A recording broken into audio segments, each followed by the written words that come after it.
تخيل انك موظف شغال في شركه بقالك 30 سنه، ولا مره حققت اي نجاح حقيقي ولا مره عملت انجاز، وفجاه الشركه تقرر تمسكك مدير عام. وهنا يجي السؤال المنطقي، العيب في مين؟ فيك انت ولا في اللي اختارك وعينك في المكان ده؟ ودلوقتي خلينا نطبق نفس الفكره دي على منتخب مصر في كاس العرب. اي بطوله في الدنيا ليها هدف واضح، والهدف ده بيبقى واحد من اتنين: يا اما تروح بمنتخب قوي خبره واسماء تقيله ولاعيبه كبيره وتبقى رايح بهدف انك تكسب البطوله، يا اما تروح بمنتخب شباب تجرب لعيبه جديده، تبني جيل جديد، تبني منتخب للمستقبل يساعد المنتخب الاول حتى لو النتائج مش احسن حاجه.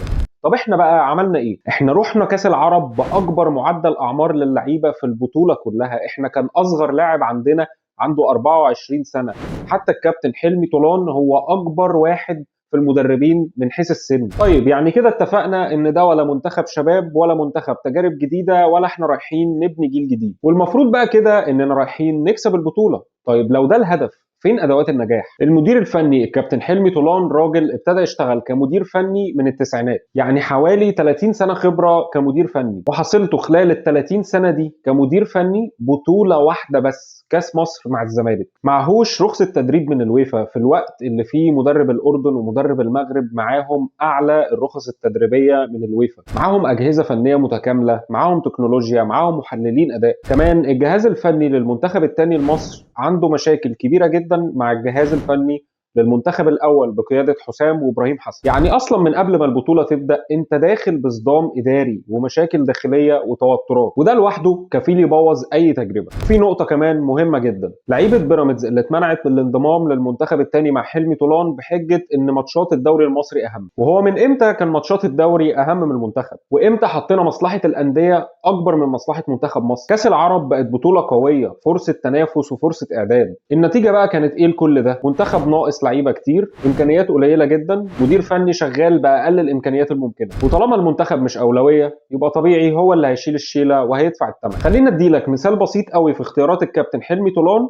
يوضح ان مفيش اي تفكير من الاساس. مركز زي حراسه المرمى، الحارس الثالث في القايمه علي لطفي، راجل سنه كبير نسبيا 36 سنه. طيب اصلا الحارس الثالث ده غالبا مش هيلعب اي دقيقه في اي ماتش. طب ما دام كده ليه ما ناخدش حارس صغير يكون شاب ويبقى عنده فرصه ان هو يحتك ويشوف البطولات الكبيره المجمعه بتبقى عامله ازاي، ويتعود على الضغط ويبقى جاهز بعد سنتين ثلاثه. نفس الفكره تنطبق على لعيبه كتير. احنا عندنا مواهب صغيره كتير مميزه جدا، زي احمد عاطف قطه، زي عمر خضر، زي حمزه عبد الكريم. لعيبه محتاجه احتكاك حقيقي، محتاجه تدخل بطولات، محتاجه تتعود على الضغط. لكن احنا عملنا العكس: ولا بنينا منتخب قوي يدخل ينافس على البطوله، ولا بنينا منتخب شاب يجي جيل بعد كده يقدر ياخد البطوله دي. فطلعنا من البطوله بفضيحه، ولا بنينا ولا حضرنا اي حاجه.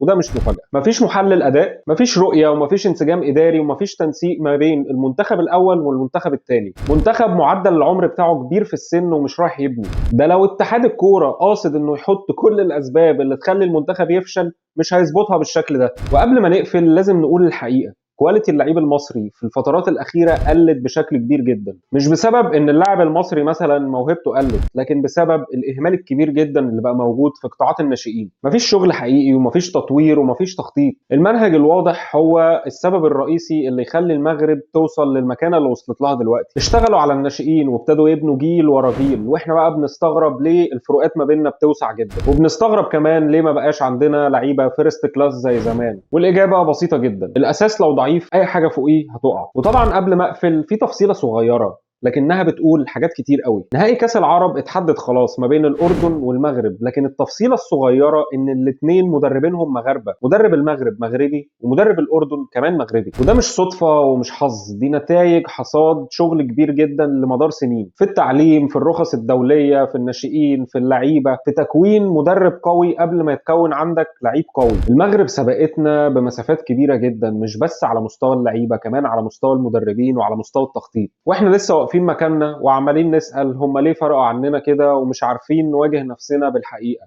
لكن الكلام عن التجربه المغربيه ده ممكن يبقى في فيديو تاني، الموضوع كبير جدا.